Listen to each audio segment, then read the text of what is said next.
About 3,000 of you subscribe, but only about 200 are getting notifications, so click the bell and click all. The internet. It's like La Marchand's box, but with added kink shaming.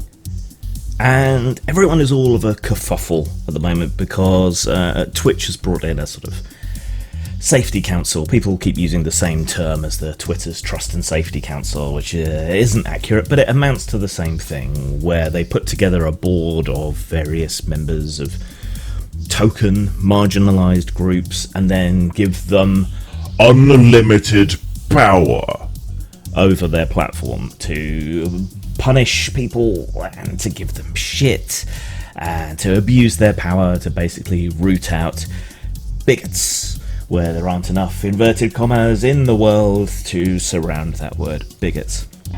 Oh dear, how pathetic. Yes, I anticipated that. Now, I have no particular interest in adding to the mob that is already going after one of the people on this council, because they always choose terrible people to go on these councils. But there's several people on this council that aren't terrible, but there is one that everyone's fixated upon. I'm not going to name names, I'm not going to point you at them, but it's important for people who aren't up on internet drama, particularly in the gaming sort of spaces, to know what I'm talking about. Spare me the madness! So this Trust and Safety Council, it's got LGBT representatives, blah blah blah blah blah.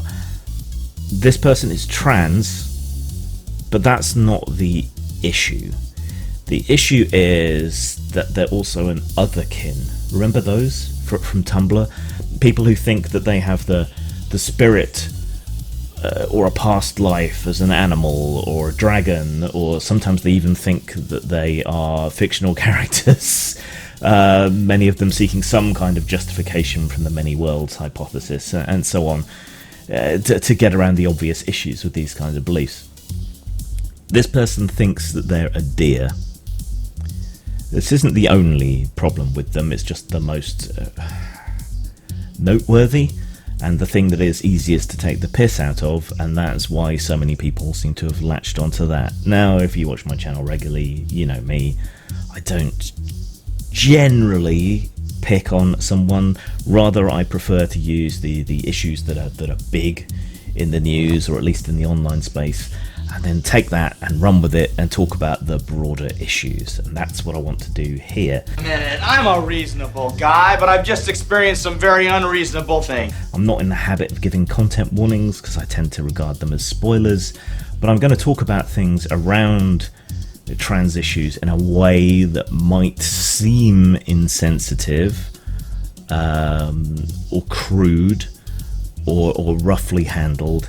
So if you're triggered by that sort of thing, I assure you that's not the spirit in which I'm intending it, but you might want to sit this one out. Okay, so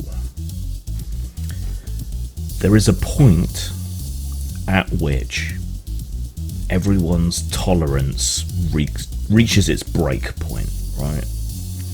For some people, they can't tolerate very much at all.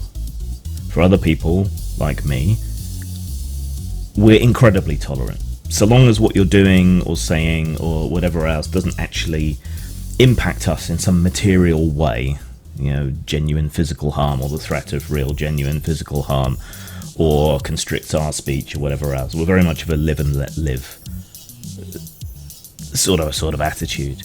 This particular individual, even though we're trying to talk in broader strokes, is the kind of person that wants to impose themselves upon others, and they've come out and said as much, which is probably why they're not suited to this kind of position, because they're out looking for ideological enemies, and they seem to have adopted certain viewpoints that are controversial for the sake of being controversial, for getting attention, for provoking people, provoking exactly the kind of reaction that they're getting, which suggests again that they're not particularly suitable for this position.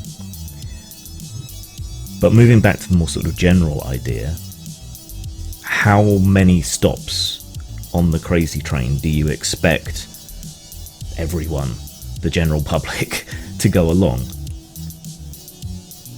And like I say, some people have lesser amounts of tolerance than others. But there's a point at which everyone's tolerance fails. So this person, okay, they're trans, fair enough, right? There is some evidence of real sort of physical reasons in terms of brain structure and so on for people to be trans, though we don't want to get too bogged down in that, because genetics and brain structures and so on only describe tendencies. You know, genetics aren't your absolute destiny when it comes to complicated things like that. But there is a real, possible, genuine physical basis for people who feel trans. And it's no skin off anyone's nose, really, if someone is trans. Live your life how you want. Up until the point where you start insisting that I date you, or have sex with you, or whatever else, it's why should I care? You know, live your life. You do you, boo, right? And the same thing to an extent if you like to dress up like a deer and get scritches. Yeah, why should that bother me in particular? After all, there are people that dress up as puppies, cat girls, fox girls, pony boys. You know, yeah, let your freak flag fly, have a good time, you're not hurting anyone. But if you're insisting to me that you are a deer, or Napoleon, or Darth Vader, or a table, and you're quite clearly not, that's a step too far for me. In these enlightened days, of course, no one believes a word of it. I'm sorry, but I don't believe a word of it. So how far am I expected, how far are we expected to go to accommodate someone's delusion or mental health condition? A dysphoria is a mental health condition. You might feel like you're the opposite sex, but your body isn't. And we can treat that mental health problem, that dysphoria, to one degree or another by transition and so on. And overall, all things considered, that does seem to help. But you can't transition to being a deer or a dolphin or whatever else. And I think there's a broader context here as well. You know, if you're trans, a lot of people are a lot more accepting of that, provided you don't start impinging on them by insisting that they use stupid pronouns or sleep with you or whatever else the case might be. Most people are okay with that, I think. There's always a few bigots, and this is a relatively new thing in terms of the broader public consciousness, so there's going to be more bigots than usual, but that's going to change. I think people are going to accept that. But what do we do about someone who thinks that they're a deer? How am I supposed to react to that with anything but laughter and derision? If it's your kink, fair enough, but if you actually think you're a deer, if you go out into your backyard and you eat grass, how am I supposed to react to that?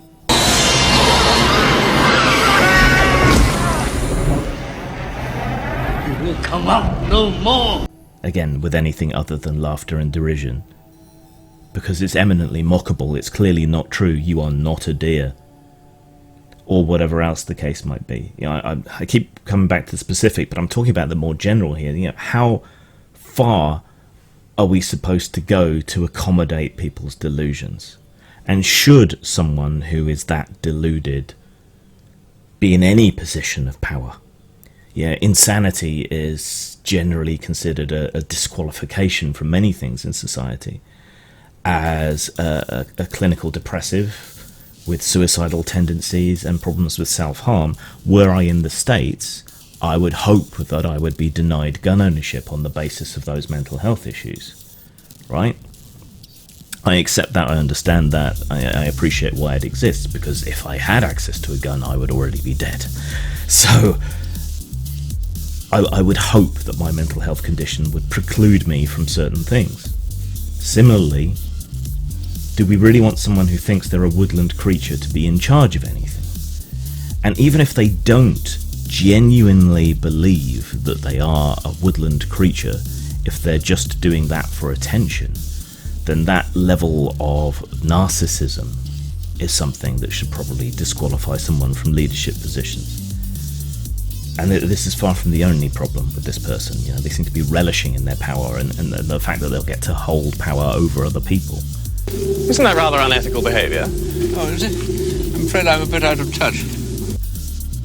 How far do you want us to go? I mean, I already run into trouble over trans issues despite having trans friends and having raised a shitload of money to get a wheelchair for a disabled trans friend and having supported and employed trans people in the past, even though some of them fell out with me. Yeah, I get vilified because I acknowledge that the issue around trans is that you feel that you're of a sex that you're not, and the tragedy of it, the whole reason it's a problem and an issue and why we have medical interventions and so on, is because you're not, right? And you never truly can be. I'm sorry, but you can't actually change your sex. You can change your gender presentation to one degree or another, but you can never actually become what you feel you are. And that's the tragedy of it. That's why I have sympathy and empathy up to a point for people in this situation, right? And I'm vilified because I believe that sex chromosomes, this is an immutable characteristic, and no amount of surgery or hormones or other intervention can ever actually change your sex. The best you can do is change your gender presentation. I'm happy to go along with it to a degree, right? But the fact of the matter when you drill down to it is that you cannot change that any more than you could change to be a deer. And here's another aspect to the broader issue, right? This has often been a joke that, okay, you're identifying as a woman, I identify as an attack helicopter, or a grizzly bear, or a USB port, or whatever else it might be. Yeah, people come up with all kinds of weird stuff to take the piss out of trans people by making the comparison between that well-documented, physically backed up medical issue and just people frivolously deciding that they're whatever. This is also behind a lot of true scum, opprobrium towards trans-trenders as well. Trans-trenders, it's a lot of non-binary or nonsense genders that people just kind of make up. Oh, I feel like I'm blancmange gender today, whatever. I mean, it's pretty much impossible to take the piss out of it because there's someone who's taking one of these things seriously. But it's had a negative effect on the transgender community as a whole because these outliers are extremely vocal, extremely radical, extremely visible, and extremely risible. And so it undermines the legitimacy of transgenderism as a whole, I would think. And so someone thinking that they're a deer, similarly, again, sorry to go back to the specific, especially in a prominent public position like this, expressing views that seem to go against the core values and utility of the platform, Twitch in this case, that they're supposed to be representing and helping. Yeah, that undermines the transgender community again. So you got to consider that. I know it's unfair that if you're a member of any particular minority, I'm a member of a few minorities, that you're taken as being representative of that minority as a whole. But yeah, realpolitik, that's how it is. And so if you've got a transgender person who also thinks that they're a deer and parades their kinks publicly outside of specialist spaces, you've got a problem. And if they're talking about enforcing their ideological viewpoint and their controversial game viewpoints on others using the power that they've been given, I think you have an issue there as well. Isn't that rather unethical behaviour? Oh, is it? I'm afraid I'm a bit out of touch. And do you want people who are insane, either because they think that they're a deer or because they have a chronic case of narcissism and attention seeking, do you really want them in charge of anything? I would say no, and I would also say I think it's unreasonable to expect everyone to go completely to the end of the line on the crazy train. You can't expect everyone to go along with everything. Change has to be Fabian-esque. The Fabians is a socialist society in the UK, of which H.G. Wells was a member, and they stood against revolutionary change and for a more gradualist political change. Step by step by step, slowly improving things as you go along, rather than trying to force society down a particular path using either violent physical or intellectual revolution or social revolution, right? And I think that attitude has been borne out by history. If you take things slowly, if you do it step by step, if you gradually acclimate people to certain ideas, you get more progress that way, without all the needless violence and deaths and fighting that we see in our current culture wars. Because everyone wants everything right fucking now. But I think it's unreasonable to expect me to accept that you're a deer or a helicopter or whatever else, right? And I'm massively tolerant and accepting. And a lot of people aren't like me. You can't expect them to go along with this. You can't expect them to be okay with this. You can't expect them to respect you as an organisation if you put a clearly insane person in charge of anything, making the tea even, let alone this. Yeah, so what's your limit? What is the craziest, most out there thing that you can accept, beyond which it's too much? Yeah, it's not a hard line, it's always fuzzy, but what's the most insane thing that you've heard that you can accept and be okay with? And what's past that line? Do you think we should accept clearly insane or narcissistic or both people being in charge of important stuff like moderation on sites and platforms and so on? Or are the inherent biases that they have and the problems that they have due to their mental issues, is that disqualifying? Should I be allowed to own a gun to blow my brains out? Yeah, where's the line? What level of madness disqualifies you from things? And what's too much? What do you think? I'm genuinely curious. What's too far for you? That's what I'm most curious of, because I know I have people who are even more tolerant than I am. But what would be too much? Consenting cannibalism? Is that okay or not? Where's the line for you? I'm fascinated to find out. Zang. "Rrrr," said the grinder as it chewed its way through Alice, from the crown of her head all the way down to her toes.